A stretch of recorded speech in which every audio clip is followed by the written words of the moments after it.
プラトンが哲学者として活動した時代背景。イントロダクション。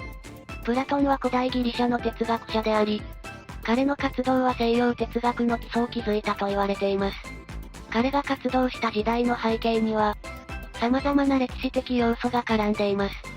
今回は、ズンダモンと四国メタンによる対話形式で、プラトンが哲学者として活動した時代背景について、探求してみましょう。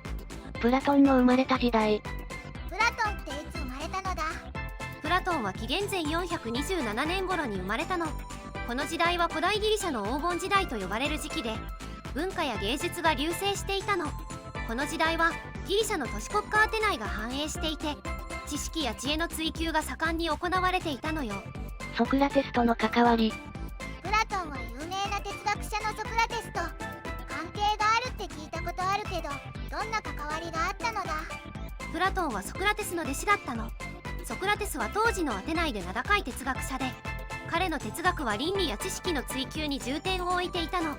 プラトンはソクラテスの哲学を学んでいて、その思想を発展させることに貢献したの。彼はソクラテスの弁明を記録して、後には自身の哲学を説くためにアカデメイアという学園を設立したのよ。アテナイの政治的状況。プラトンが活動していた時代のアテナイってどんな政治だったのだ？当時のアテナイはデモクラシー、民主政治が根付いている時代だったの。市民たちは政治に参加して様々な議論が行われていたの。でも一方でアテナイは政治的な腐敗や内乱も多くて、理想的な政治を追求するプラトンにとっては課題もあったの。彼の著作「国家」では理想の国家像を描きながら、アテナイの政治的状況に対する批判も言っているのよ。プラトンの哲学と影響。プラトンの哲学はどんな特徴があるのだ？プラトンの哲学はイデア論や形而上学といった重要な概念を含んでいるの。彼は物質世界の裏にある理念や真理について考えていて、人間の魂や道徳についても深く探求したの。彼の哲学は合理的でありながら実践にも重きを置いているのよ。プラトンの哲学は後世の哲学や政治思想に大きな影響を与えたの。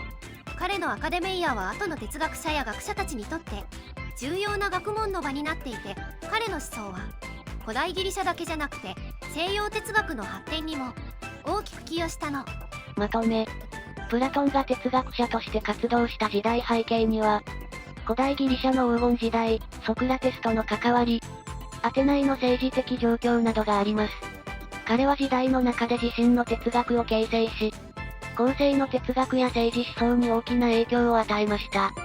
彼の思想は今でも多くの人々に影響を与え続けています。プラトンのアカデメイアは後の哲学者や学者たちにとって、重要な学問の場となり、彼の思想は古代ギリシャだけでなく、西洋哲学の発展にも大きく寄与しました。今日の動画はここまで。最後まで見てくれてありがとうございました。このチャンネルでは歴史上の人物に関する情報を5分以内の短くまとめた動画を毎日投稿中。